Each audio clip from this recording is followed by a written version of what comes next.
Patna police ने शास्त्री नगर थाना में एफआईआर भी दर्ज किया था, जिसमें भी यह स्पष्ट रूप से लिखा था कि पेपर लीक कर कदाचार करते पकड़े गए। पटना में 12-13 लोग गिरफ्तार हुए थे और उनके पास से क्वेश्चन आंसर मिला था और भी कई तरह के साक्ष्य मिले थे। ग्रेस मार्क्स देने का कहीं भी कोई प्रावधान नहीं था। अचानक से कैसे ग्रेस मार्क्स आ गया?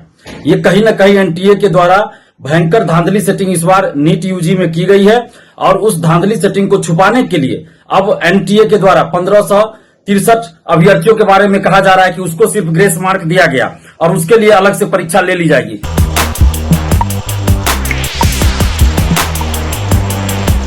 नमस्कार, मैं हूं अनुकुल तिवारी और आप वॉइस अब देख रहे हैं। देखिए, छात्र नेता दिलीप जो है वो नीट 2024 के स्कैम को लेकर सामने आए हैं। आंदोलन की बात की, सीबीआई जांच के बारे में बात की और पेपर रद्द के बारे में भी कह रहे हैं। पहली बार छात्र नेता दिलीप नीट 2024 के लिए खड़े हुए हैं और किस तरह से आंदोलन की बात कर रहे हैं, किस तरह से पूरे मामले पर बोल रहे हैं। आप सीधे सुन लीजिए क्या कुछ कहना है छात्र नेता दिलीप का और किस तरह से आंदोलन के बारे में बोल रहे हैं। सुनिए आप क्या कह रहे हैं छात्र नेता दिलीप। नमस्कार दोस्तों, मैं दिलीप कुमार। दोस्तों, इस बार नीट यूजी के रिजल्ट में भयंकर गड़बड़ी हुई है। 720 में 720 लाने वाले अभ्यर्थियों की संख्या 67 है, जबकि इससे पहले 2 या 3 हुआ करते थे। अचानक से 720 में 720 मार्क्स लाने वाले 67 अभ्यर्थी कैसे हो गए? इससे पहले जब नीट यूजी की परीक्षा हुई थी 5 मई को, तो उसका भी पेपर लीक था। पटना में 12-13 लोग गिरफ्तार हुए थे और उनके पास से क्वेश्चन आंसर मिला था और भी कई तरह के साक्ष्य मिले थे। कई अभ्यर्थियों के एडमिट कार्ड मिले थे और जो क्वेश्चन आंसर उनके पास मिले थे हूबहू वही क्वेश्चन पूछे गए थे परीक्षा में। पटना पुलिस ने शास्त्री नगर थाना में एफआईआर भी दर्ज किया था, जिसमें भी यह स्पष्ट रूप से लिखा था कि पेपर लीक कर कदाचार करते पकड़े गए। इसके बाद आप देखिए कि 718, 719 मार्क्स लाने वाले भी कई अभ्यर्थी है, जो कि ऐसे संभव नहीं लगता। ग्रेस मार्क्स देने का कहीं भी कोई प्रावधान नहीं था। अचानक से कैसे ग्रेस मार्क्स आ गया?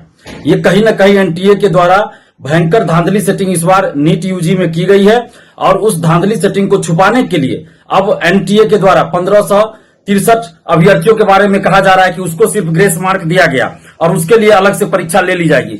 आखिर 1563 अभ्यर्थी को ही ग्रेस मार्क दिया गया, इसकी क्या गारंटी है? ये तो एनटीए कह रहा है। पहले तो एनटीए कह रहा था कि कोई गड़बड़ी नहीं हुई है। एनटीए ही कह रहा है कि 1563 अभ्यर्थियों को हमने ग्रेस मार्क दिया और कितना किसको ग्रेस मार्क दिया, इसकी क्या गारंटी है कि एनटीए जो बोल रहा है वो सही बोल रहा है? हो सकता है ये 1563 नहीं बल्कि 50,000 अभ्यर्थियों को भी पैसा लेकर ग्रेस मार्क दिया होगा। ये तो पूरी तरह से धांधली सेटिंग की बात लग रही है। और परीक्षा से कुछ दिन पहले एक दिन के लिए विंडो भी खोला गया था, जिसमें कुछ अभ्यर्थियों ने फॉर्म भरा था। ये किन के लिए विंडो खोला गया था? अभ्यर्थियों के द्वारा तो फॉर्म भरने के लिए विंडो खोलने की मांग नहीं की गई थी कहीं से भी, न कहीं मीडिया में कोई खबर चली थी उस समय कि अभ्यर्थी ऐसा मांग कर रहे हैं। फिर अचानक से परीक्षा से ठीक कुछ दिन पहले क्यों ये विंडो खोला गया? किन अभ्यर्थियों के लिए खोला गया? तो एनटीए को यह भी आंकड़ा जारी करना चाहिए कि विंडो जब दोबारा खोला गया तो कितने अभ्यर्थियों ने फॉर्म भरा और उन अभ्यर्थियों को कितना मार्क्स आया है, यह भी डाटा जारी होना चाहिए।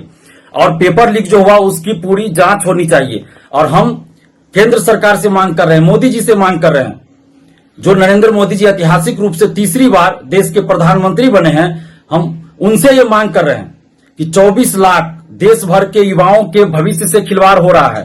और ये सिर्फ 24 लाख नीट के अभ्यर्थियों के साथ खिलवाड़ नहीं हो रहा है, बल्कि 140 करोड़ देश की आम जनता के स्वास्थ्य के साथ भी खिलवाड़ हो रहा है। यही जब डॉक्टर बनेंगे, फर्जी डॉक्टर, ये डॉक्टर नहीं बनेंगे, बल्कि जो सेटिंग से, धांधली सेटिंग से जा रहे हैं, पेपर लीक कराकर जा रहे हैं, वो फर्जी डॉक्टर बनेंगे तो कल किसी अस्पताल में कैसे इलाज करेंगे? सही से इलाज नहीं करेंगे। ये देश की जनता के स्वास्थ्य के साथ खिलवाड़ हो रहा है। इसलिए हम नरेंद्र मोदी जी से ये मांग कर रहे हैं कि रिजल्ट तो रद्द हो ही, ये पूरी परीक्षा ही रद्द होनी चाहिए। जब पेपर ही लीक है, किसी परीक्षा का पेपर ही लीक है, तो फिर उस परीक्षा के रिजल्ट का क्या मतलब रह जाता है? तो इसलिए इस पूरी परीक्षा को रद्द किया जाए और फिर से परीक्षा आयोजित करवाई जाए, ताकि देश भर के 24 लाख नीट अभ्यर्थियों को न्याय मिले और साथ ही 140 करोड़ आम जनता के स्वास्थ्य के साथ भी खिलवाड़ न हो। और साथ ही इस पेपर लीक और धांधली सेटिंग में जो भी संलिप्त हो, चाहे वो बड़ा से बड़ा कोचिंग शिक्षक हो, कोचिंग संचालक हो, आईएएस आईपीएस अधिकारी हो, कोई नेता हो या एनटीए के अधिकारी हो, कोई बड़ा सेटर हो, जो भी इस पेपर लीक और धांधली सेटिंग में संलिप्त हो, उन सब पे कठोर कार्रवाई की जाए। 6 से 8 महीना के अंदर स्पीडी ट्रायल कर सजा दिलाई जाए, 15 साल से अधिक की सजा हो और सारी संपत्ति जब्त की जाए। बड़ा बड़ा होटल, बड़ा बड़ा अपार्टमेंट बनाकर ये लोग मौज मस्ती कर रहे हैं, अरबों रुपए उगाही कर रहे हैं हर पेपर लीक कर। ये लोग सिर्फ नीट यूजी का पेपर लीक नहीं कराए, बल्कि बिहार दरोगा, बिहार सिपाही, बिहार में शिक्षक भर्ती, बीपीएससी सिविल सेवा सबका पेपर लीक करा लेते हैं। तो इसलिए कठोर सजा मिलनी चाहिए, स्पीडी ट्रायल करके, और सारी संपत्ति जब्त हो, और जो भी अभ्यर्थी ऐसे मामलों में पकड़े गए उनको 5 साल 7 साल के लिए प्रतिबंधित किया जाए, ताकि वो 5-7 साल के लिए कोई परीक्षा न दे पाए। और आगे से कोई अभ्यर्थी ये हिम्मत न करे कि धांधली सेटिंग करवाए, धांधली सेटिंग करवाने का कोई हिम्मत ही न कर सके आगे कोई अभ्यर्थी। इसलिए अभ्यर्थियों को भी प्रतिबंधित किया जाए। और साथ ही अगर कोई जॉब में रहते हुए धांधली सेटिंग पेपर लीक में संलिप्त पाया गया हो, चाहे कोई अधिकारी हो या कोई भी हो, तो उसको जॉब से बर्खास्त किया जाए। और जब तक ये सब चीज नहीं किया जाएगा तब तक आगे भी पेपर लीक नहीं रुकेगा, धांधली सेटिंग नहीं रुकेगी। इसलिए कठोर कार्रवाई करने की जरूरत है। और नरेंद्र मोदी जी से हम ये मांग कर रहे हैं कि नीट यूजी परीक्षा को रद्द किया जाए और इसकी सीबीआई जांच कराई जाए।